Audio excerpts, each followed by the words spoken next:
the one non-negotiable point for me, if I ever were to play the World Championship again, is that there would have to be uh, more games and shorter time controls. Welcome back to the 2023 World Cup. And we have the man himself, the 2023 World Cup winner, Grandmaster Magnus Carlsen, is here in the studio to offer his insights on an incredible run. Magnus, this is the final feather in your cap. Actually, let's put it. You're right. The speed, I can put the speed faster. I can put it at like 1.5 probably. So let's watch it. Congratulate you warmly on an amazing final match against Prague. First things first, there's already a lot of buzz over the tweet that you put out shortly after winning. That tweet contains a GIF. We're going to play that tweet here really quickly for the chat. Let me start by asking, can you elucidate the deeper meaning behind that tweet and that GIF? Yeah, I told my social media guy, like, I don't want to jinx this too hard. I told him yesterday, like, I don't want to jinx it too hard, but I've been thinking that this is when I want to post if I no, this is it's too fast. I gotta go 1.25. It's too fast. Yeah, I gotta go 1.5. Okay. So I think it's kind of self-explanatory in a way. Let me ask a slightly more philosophical question, Magnus. This is, of course, the final feather in your cap. You've now won every significant chess tournament at least once, including the World Championship, of course, and now the World Cup. Does this victory in any way change your relationship to classical chess, and does it change your motivations the big and desires question. As you continue your chess career and your focus? That's a very good question. Maybe it changes something a little bit with regards to the World Cup specifically. I wouldn't say it increases the chances that I'm going to play this event again. That's for sure.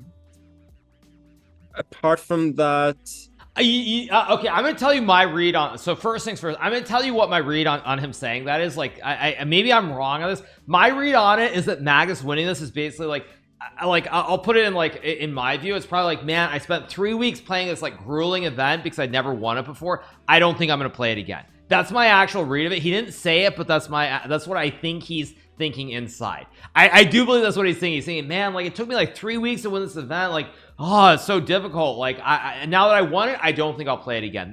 And he was kind of smiling, so I suspected that I'm right on what I think he's saying there. I'm right for sure. Okay, let's keep going then.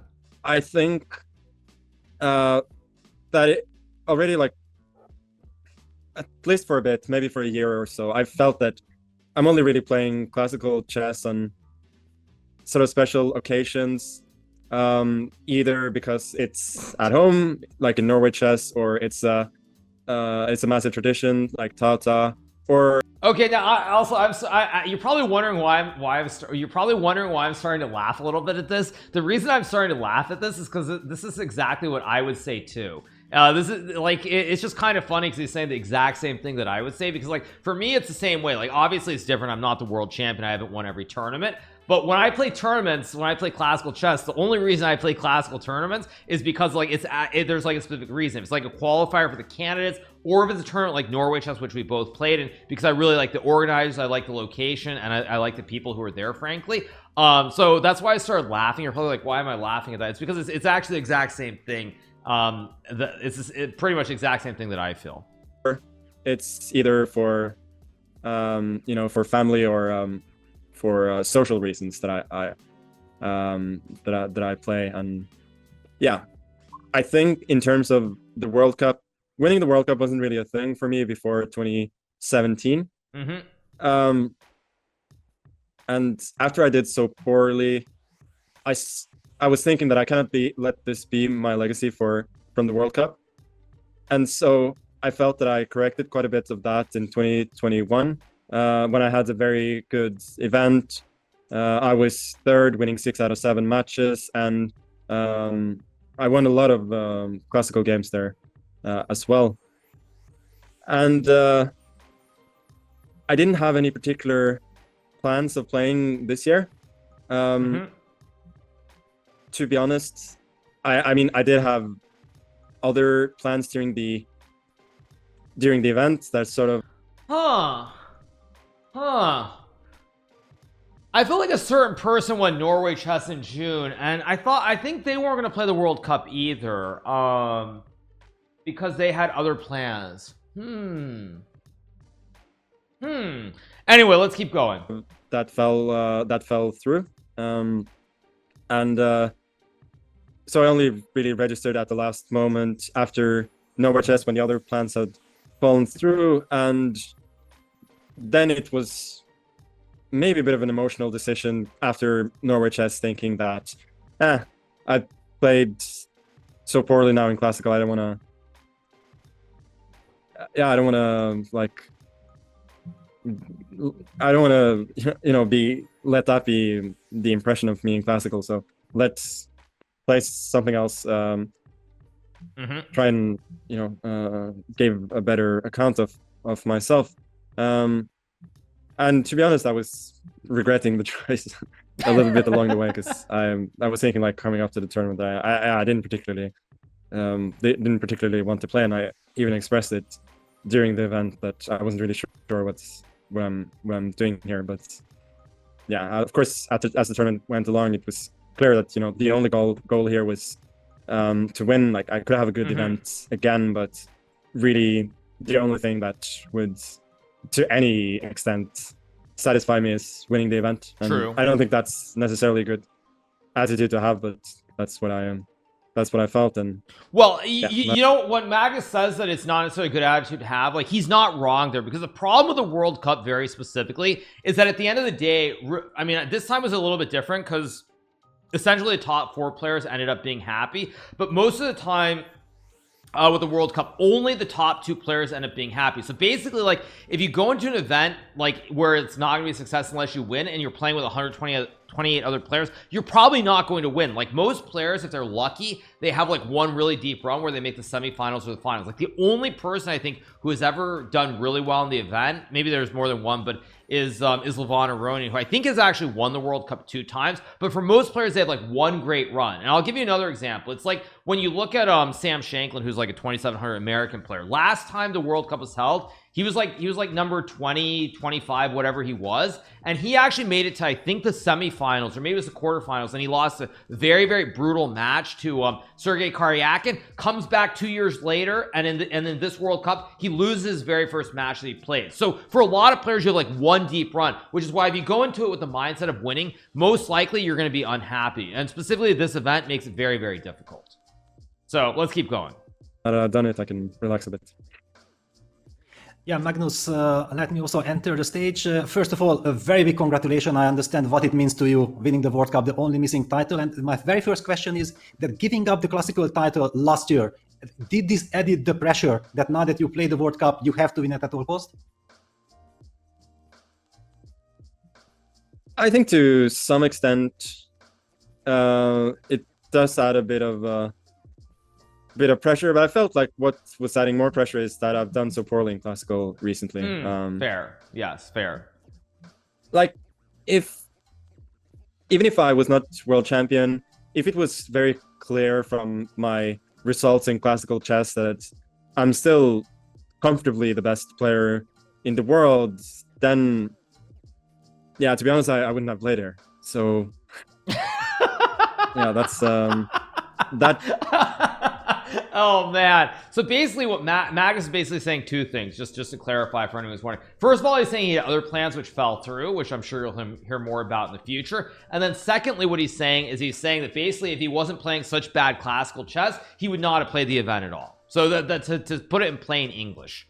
I think it was more my poor results in classical this year that gave me some pressure and led me to play here more than the World Championship title, or lack thereof. And my follow-up question would have been that you have faced tons of brilliant youngsters. What is your take on Vincent Keimer, Gukesh, and Pragnananda? It was sensational what we have witnessed during the World Cup. Yeah, it's a little bit funny that I faced almost zero like players in their prime. I played Turkey and then I played three youngsters. True. So obviously they are very, very strong. I think I was lucky that I feel like I had by far my best day and game of the event against Gukesh on the first day. I think otherwise that match would have been extremely tough. As for the others, they're I absolutely, very... I agree exactly what he's saying too. I think the best game that Magnus played was that first game against Gukesh by far. Like his game against Vincent, which he won, I mean, he got a little bit lucky, don't forget that, but definitely when you look at it, the Gukesh game was the best game he played, and then the second game, of course, I mean, he got into trouble, but he already had that cushion. So this is definitely, I would agree with what Magnus is saying here. Very, very strong.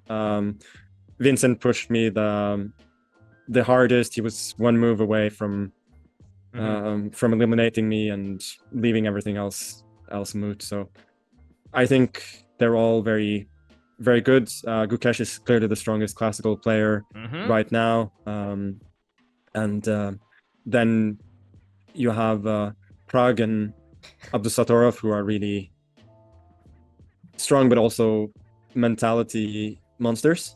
And again, like, yeah, I mean, this is like, I've said this too, like, basically, yeah, he's saying exactly what I've said. I mean, Gukesh is very clearly the best junior when it comes to classical chess. When it comes to rapid, I think it's much murkier. Like, I think that probably based on the play of Prague in the rapids, I would almost say that I think Prague right now is based on what he did in the World Cup, playing against myself, Magnus, and Fabi. Probably, I would say right now he's better in rapid. I think based on that, the result playing against all three of us, that Prague right now is the guy to beat of the, like, not beat, but of the juniors, the one that you look out for the most in rapid. So let's keep going. I think on a tier slightly below we have Vincent and a few others, but what I think is very clear is that chess is in good hands for the future.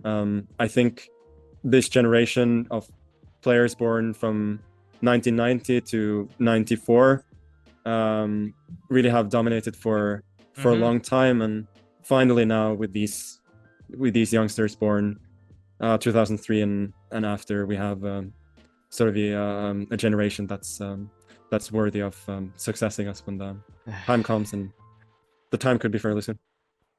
Yeah, also, you're probably wondering why I'm shaking my head. I'm just shaking my head because when I hear Magnus say 2003, I'm like, I don't know. Like, to me, the idea of people being born in the 2000s is just like, I don't know. I feel really old when I hear that. It's just like insane.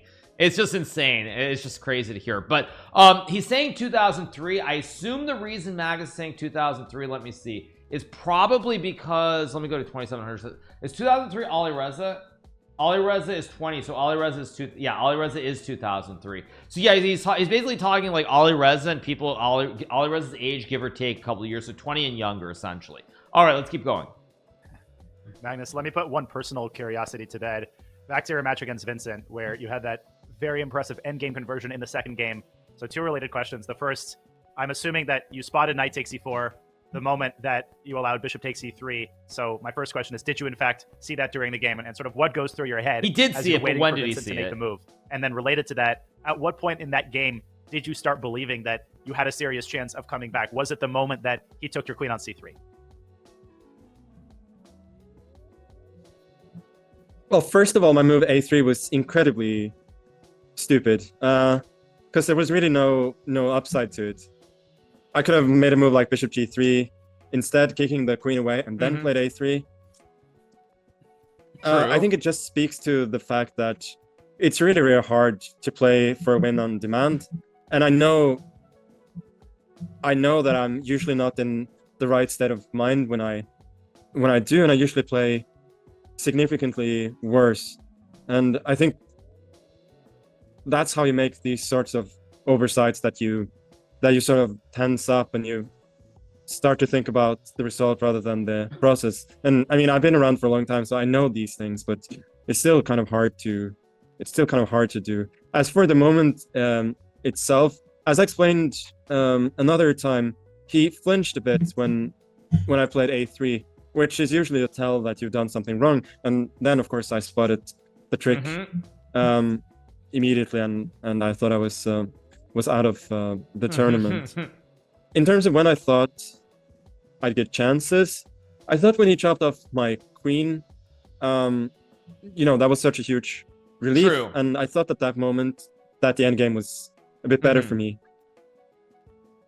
Yeah, I mean, took me just a little time. Basically, what Magnus is saying here is he's basically saying like it's the same as like, you know, when I see a game and I see a move, like if I'm playing Blitz, it's like it moves wrong. It's like that doesn't seem right. Like probably Vincent was like he wasn't expecting A3, so it's a slight like hesitation. Or it seemed like the wrong move, but Vincent couldn't put it together. Basically, is what he's saying. But you know, the question that thank you to Darks for the raid, by the way. But the question that I was wondering about is like, because Magnus did get up from the board, I thought Magnus got up from the board, but someone can correct me if I'm wrong. I thought he got up from the board. It's like it's very reminiscent of when in the World Championship against Anand, Magnus put I think the king on the wrong square, and Anand could have won the game. And it's like Magnus then I think when he got up the board after playing Vichy, he like knew he made mistakes. I think if there's video of that, he literally like he made the move, and I think he wrote the move down, and he didn't drop the pen. Like he was holding the pen for like an extra second or two. When he made the blunder, but he got up and went away from the board. I was wondering like if it's the same thing. Like Danny didn't ask this, but it's very, very reminiscent of that game against Anand from the World Championship in like 2014 or 2016 or whatever it was. Time though to realize that even the end game is pretty much unwinnable, which just speaks to how poor a move A3 was. And then for the next few moves, I was really just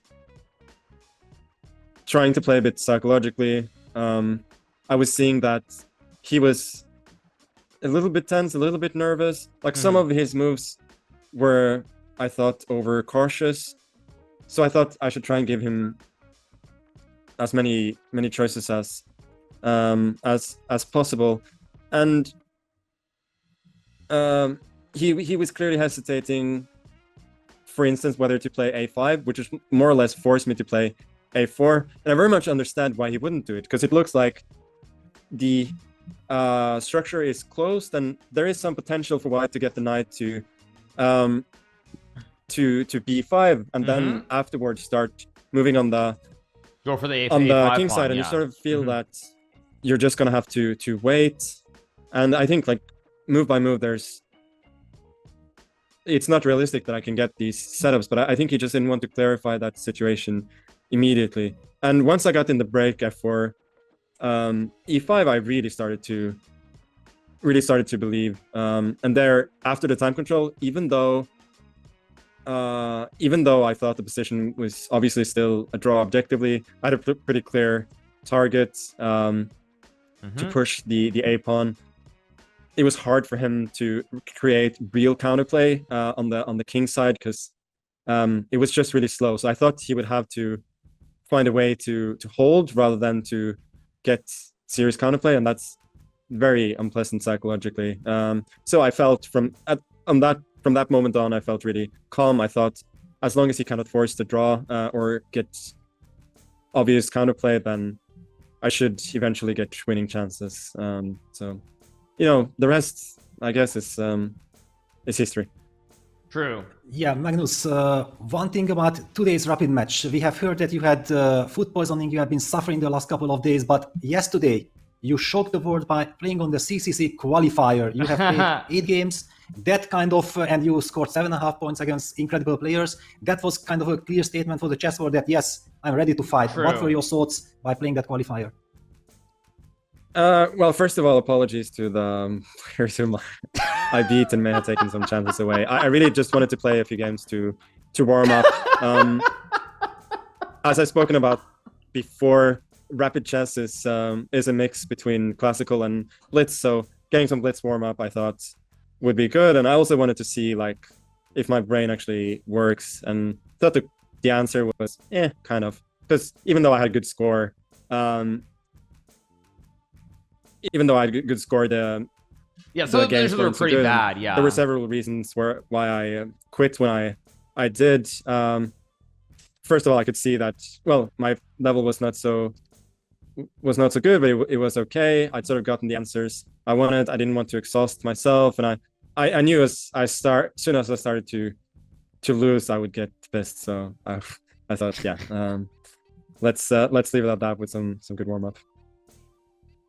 Magnus, another feature chat question that I'll piggyback off of from Harry Osborne 72, who's asking about your mentality going into the Speed Chess Championship. And on top of that, you've been playing online tournaments on chess.com regularly, from Title Tuesdays to the Bullet Brawls, unfortunately for some of us. Just kidding, of course. Could you tell us your favorite regular online event? Is it the SEC? It's Title Tuesday. It must be Title Tuesday, what is your right? preferred time control online? It's SEC or Title Tuesday.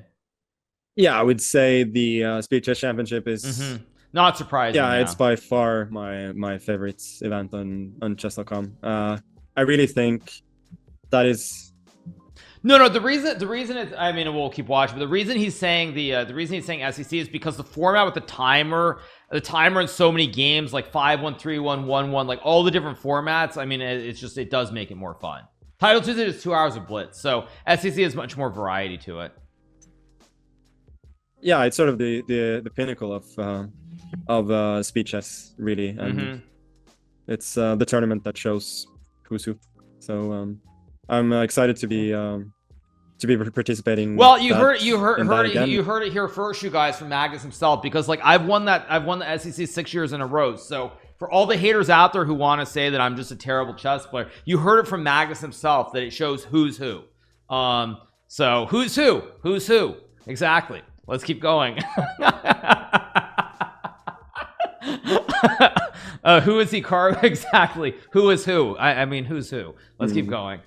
Try and do even better than last time. One question from the chat as well. Magnus, could anything change your mind to play in the World Championship if the format changes? Here we go, the big question. From Phantom Lover. Phantom Lover, okay.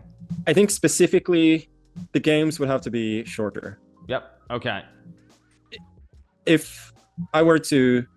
Let me preface this by saying that I'm not intending to put any pressure whatsoever on FIDE or trying to change the format. This is just my thoughts and my opinion. The one non-negotiable point for me, if I ever were to play the World Championship again, is that there would have to be more games and shorter time controls. And I think specifically 2 games in a day is it's very, very interesting. And then time control could be, for 60 instance, minutes? 45 or 60? For instance, an hour. Okay, so player, 60. Okay, 60. Yeah. Some increment at some point. Yeah. So basically, I think what Magnus is saying here is he's saying that what he would prefer is essentially 2 games of basically. I mean, you can call it slow rapid or fast classical, whatever you want to call it to, but basically he's saying he would prefer 2 games of games where both players get like 1 hour with, let's just say, 30-second increment for move 1, just an example. So 2 games a day, and then probably, I'm guessing, when Magnus says more games, he's essentially saying that you probably have 10 days of 2 games a day, so basically like 20 games. That's what he's saying. He's saying that he would like essentially something like 10 days with 2 games, so 20 games total of game with 60 minutes for the entire game. So you still probably get about 4 hours or 5 hours of gameplay, but it's over 2 games that are done quicker. That's essentially the way that I understand what Magnus is saying here. I mean, maybe I'm wrong, but when he says more games, he's saying more than like 12 or 14. So I'm guessing he probably thinks something like 10 games with 2 games a day of game 60. That's my take. It's rare, but I don't agree with him. It depends what your take is as far as like preparation goes and or quote unquote perfect play. With classical probably with rest days. Yes, with rest days. There is just no way that I'm no way. Okay. That's unambiguous enough, Magnus. We appreciate your insights. I think it's time for... No, actually, you guys are asking a question. You're saying you like 90 minutes with no increment. You can't do that. And I'll tell you exactly why you can't do that. Because if you had a time... I'm actually going to give you guys a hot take. If you were to play chess with 90 minutes on the clock and no increment, I very strongly believe that the best player in the world would be Fabiano Caruana. And the reason that I say that is because Fabiano's preparation, in my opinion, is better than anybody else. And the amount of time you're going to have to burn in the opening against Fabiano, you're going to get low on time. I mean, you're going to have to spend 20, 25 minutes at the start of the game, and you're going to feel massive pressure on the clock because you have no increment. So you're going to feel a lot of pressure if you're down 20 to 25 minutes from the start, and it's going to be very, very brutal. So, I mean, maybe I'm wrong, but I think without increment, the preparation gets magnified significantly. With no increment, no more time added, I think you're going to be in a lot of trouble. Like Fabiano and Anish would do extremely well because you're going to feel really, really nervous. You're going to be really nervous like when Fabi blitzes out some novelty and you just spend 20 minutes, 25 minutes, and you're down to an hour, you're down to 15 minutes very quickly. You can't keep using time because you don't get any more time. So I think you'd be in a lot of trouble. Magnus better prepared. He was at one point. I think nowadays, I would say once again, I think Fabiano is probably the best prepared player in the world, or very close to it. What Magnus is saying with reduced time in a sense is true, except you get increments. So with increment, you can afford to use the time. With no increment, you just have no shot because you're going to have to move quicker because you're in huge trouble. So let's keep going. Us to let you off for your well-deserved rest. One more massive congratulations on your first World Cup victory. And thank you so much for offering your insights and your thoughts here in the studio. Thank you, Magnus, and congratulations. Yeah, thank you guys so much. You do an awesome job. And I've enjoyed listening to you guys a lot on the rest days I've gotten, or the tie breaks rather. So keep up the good work, and the thanks to everybody who's watching us as well. Much appreciated.